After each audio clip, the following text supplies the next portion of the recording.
Pinagaling ni Jesus ang mga bulag, dalawang bulag, si Banghel na sumisigaw, "Anak ni David, mahabag kayo sa amin." So bahagi yun na kung saan ay, well, sabi nga ho natin, yung mga humihingi ng kagalingan, kasi tayo ng mga tao, hindi lang ho mga Pilipino, ay humihingi tayo ng kagalingan, pangkatawan, at kukunin natin ang lahat ng pagkakataon na ito ay magkaroon ng kaganapan. Kaya ang sabi mo, yung iba ay pumupunta sa mga albularyo, espiritista. Pero sa bahagi yun, nais kong muling pagbibay na bawal sa ating mga Katoliko na kayo ay doon nagpupunta sa mga espiritista at mga albularyo. May bagay binabanggit naman si Jesus, pero bahagi yun, na kung tutuusin, ay nasa katisismo ng simbahang Katoliko na bawal sa kanila. Hindi sapagkat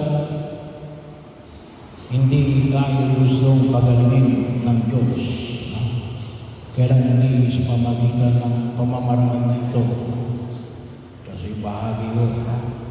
Sabi ko nga, pinapaalala sa atin, saan kayo ngayong pupunta? Kung ipinagbabawal ang simbahan, at tayo ay mapagaling sa ating mga karamdaman, ay magsimba tayo. Kapag wala naman mga healing priest na malapit dito, hindi, basta magsimba ka kasi bahagi yun. At tumanggap ka ng komunyon kung walang hadlang.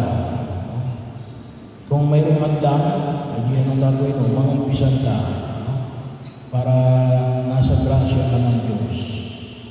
Kasi nga, bahagi yun, kung minsan hindi natin nakikita sa loob ng banal na pagdiriwang ng misa.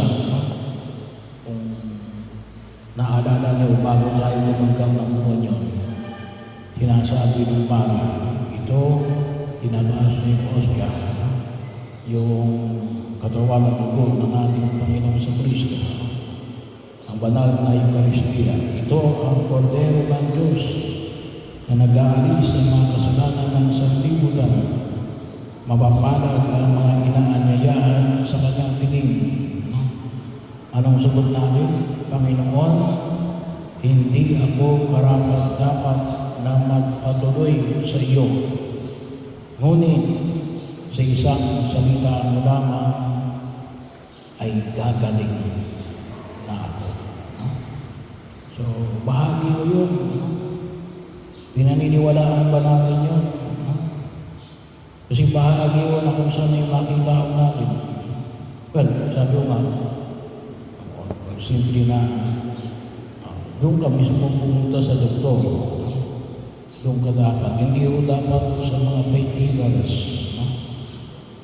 Bahagi yun na kung saan yung makita ko natin.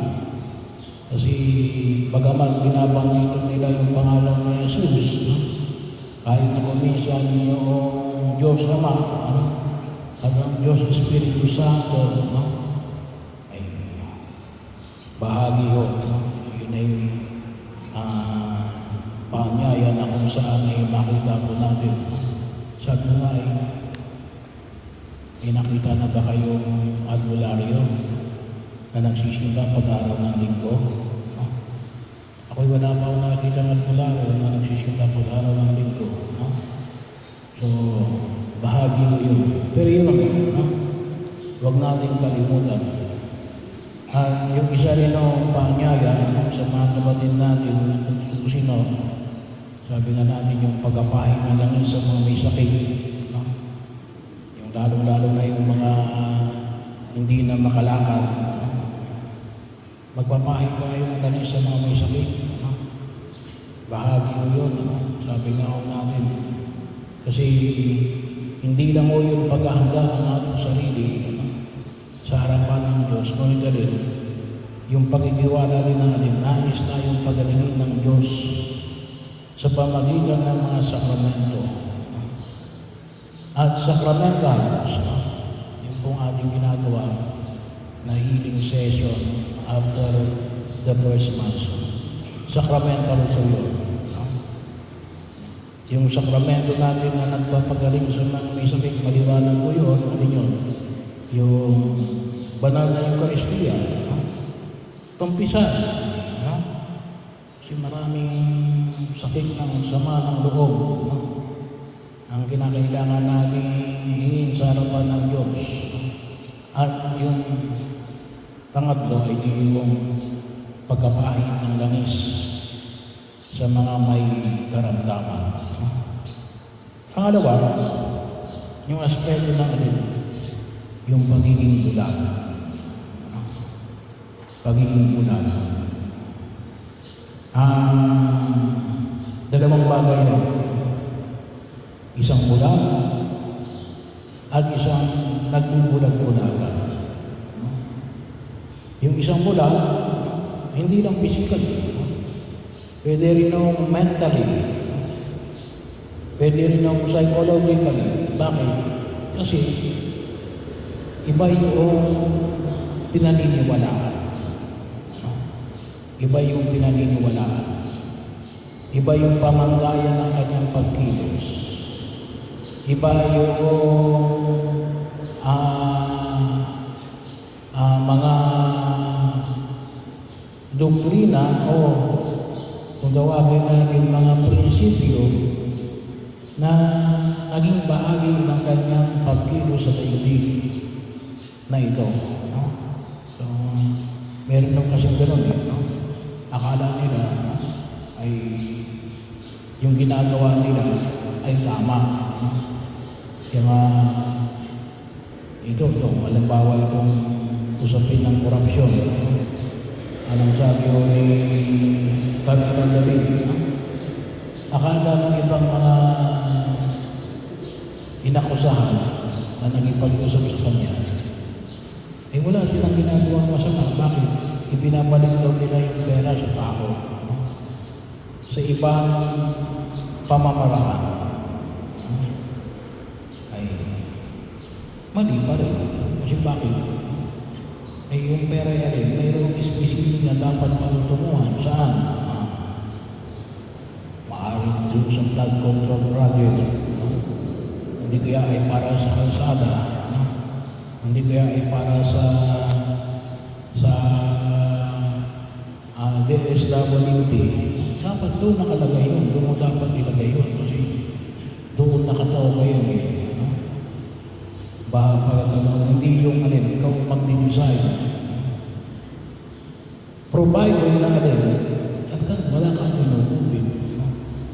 Kaya lang sabi na ako natin, no? Ay, yun ang yung problema. No? Mayroon din tayong pupin. No? Pero kinakailangan din natin sa pagkatalo na ngayong panahon na ito. No? Maraming kaisipan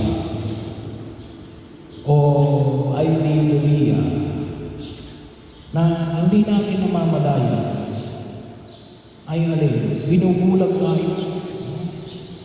Binubulag tayo. Kaya kinakailangan natin na bigyan na hindi na pagpapahalaga.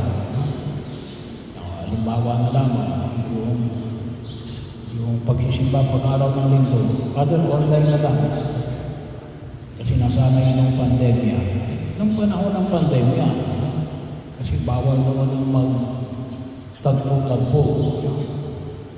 Pero tapos na yung pandemya, ay dapat physical presence. Hindi pwede yung online lang. yung pagkilos natin, lalo-lalo sa usapin ng alin na pagsamba sa ating Diyos. Pero yun, kinakailangan maging maliwanag or else tayo ay mabubulag. Pangalawa, ay yung nagbubulag-bulagan. Alam natin, kaya lamang, hindi natin minumulat ang ating mga mata. Tawag na po rin ay nagbubulag-bulagan. Pagkakataon na kung saan ay makita po natin. Well, marami rin ang aspeto. Kaya kinakailangan natin ang pagtibayin ng ating sarili. Na hindi lamang sa usapin na may teoriya, ngunit alin. Kasi maaaring gawa ng pananakot. Kaya kung hindi ko pinapayagan ng simbahan yung anumang uri ng pananakot. Kasi may mga taong nabubulagan o nagbubulag-bulagan gawa ng pananakot. Gawa ng alin, gawa ng maaaring gawa ng sungol. Kaya po makita ko natin, malaki rin ang epekto kapag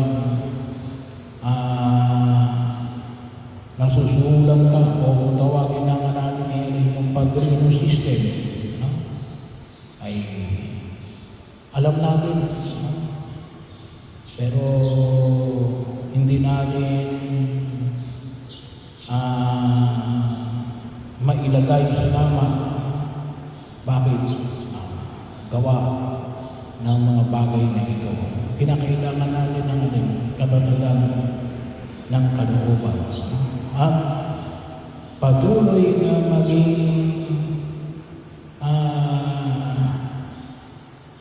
maayos na pagkilos. Maayos natin. Kasi kung tawagin na natin, yung usapin natin ngayon sa corruption, ay malawak yun. May mga sistema tayong dapat na baguhin. Kasi kung minsan may mga sistema na na nagpuprotekta doon sa mga nagbubulag-bulagan. Kaya ilalangin din natin sa laman ng buong pinapata. Makita natin na magkaroon tayo. Bakit ayaw niya susunod? Mahirap po yung bulag at saka bulag-bulagan. Yun ilalagay mo yung sarili sa tiyak na kapahamakan. Baka akala natin ay safe tayo kasi tayo ay bulag o bulag-bulagan. Hindi yun. Lalo tayong mailalagay sa tiyak. Yun ang tiyak na kapahamakan. Bakit? Kasi nga, ay nawala yung isang mahalagang aspeto ng ating pagkilos sa daigdig na ito. Yung makita ang tamang dinaraanan natin sa paglalakbay natin sa daigdig na ito hanggang makamit natin ang kaligayahan walang